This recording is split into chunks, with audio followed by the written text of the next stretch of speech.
મેં તો તમને પહેલેથી જ કીધું તું, આવું ના કરો નહીં તો હેરાન થશો. થયા તો હવે હું શું કરું? મેં તો તમને પહેલેથી જ કીધું તું, આવું ના કરો. આવું વાક્ય બોલવાની આપણામાંથી ઘણા લોકોને હેબિટ હોય છે, મને છે.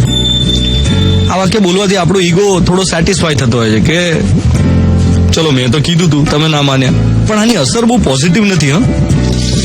આમાં કેવું છે, સામેવાળાને થોડો નીચો બતાવવાની અને નાનો બતાવવાની વૃત્તિ છે કે જો તને નથી આવડતું, પણ મને તો ખબર જ હતી, મેં તો પહેલેથી જ કીધેલું. એક એક્ઝામ્પલ આપું. કોઈ સ્ટુડન્ટ ટીચર પાસે જઈને એક ક્યુરિયસ ક્વેશ્ચન પૂછે કે સર આ શીખવાડો ને, અને સર એમ કે મેં તો પહેલેથી જ કીધું તું અઘરું છે, ક્લાસમાં ધ્યાન આપો. એ વખતે શું ઊંઘતો હતો? હવે ટાઈમ નથી, પછી આવજે. આવું કહીને ઉતારી પાડે તો સ્ટુડન્ટને ટીચર માટે રિસ્પેક્ટ જતો રહે.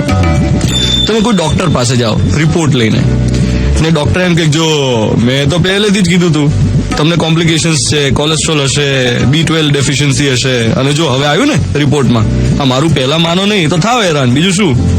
આ રીત ખોટી છે વાત કરવાની. એનાથી સામેવાળો ઇન્ફિરિયર ફીલ કરે અને એના મનમાં અશાંતિ પેદા થાય. આજનો મોર્નિંગ મંત્ર, મેં તો પહેલેથી જ કીધું તું. આ વાક્ય પ્રેમપૂર્વક બોલાય તો જ અસરદાર છે, નહીં તો ઝઘડા જ થાય. રેડિયો મિર્ચી 98.3 FM. મેં તો તમને પહેલેથી જ કીધું તું, આવું ના કરો નહીં તો હેરાન થશો. થયા તો હવે હું શું કરું?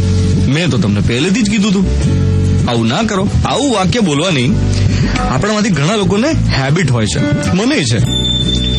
આ વાક્ય બોલવાથી આપણો ઈગો થોડો સેટિસ્ફાય થતો હોય છે કે ચલો મેં તો કીધું તું, તમે ના માન્યા. પણ આની અસર બહુ પોઝિટિવ નથી.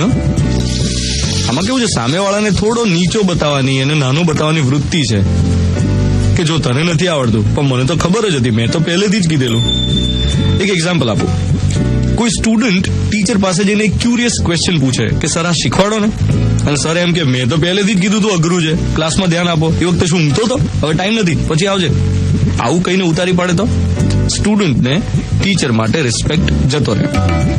તમે કોઈ ડોક્ટર પાસે જાઓ રિપોર્ટ લઈને, ને ડોક્ટર એમ કે જો મેં તો પહેલેથી જ કીધું તું, તમને કોમ્પ્લિકેશન્સ છે, કોલેસ્ટ્રોલ હશે, B12 ડેફિશિયન્સી હશે, અને જો હવે આવ્યું ને રિપોર્ટમાં, આ મારું પહેલા માનો નહીં તો થાવ હેરાન, બીજું શું. આ રીત ખોટી છે વાત કરવાની. એનાથી સામેવાળો ઇન્ફિરિયર ફીલ કરે અને એના મનમાં અશાંતિ પેદા થાય. આજનો મોર્નિંગ મંત્ર, મેં તો પહેલેથી જ કીધું તું. આ વાક્ય પ્રેમપૂર્વક બોલાય તો જ અસરદાર છે, નહીં તો ઝઘડા જ થાય.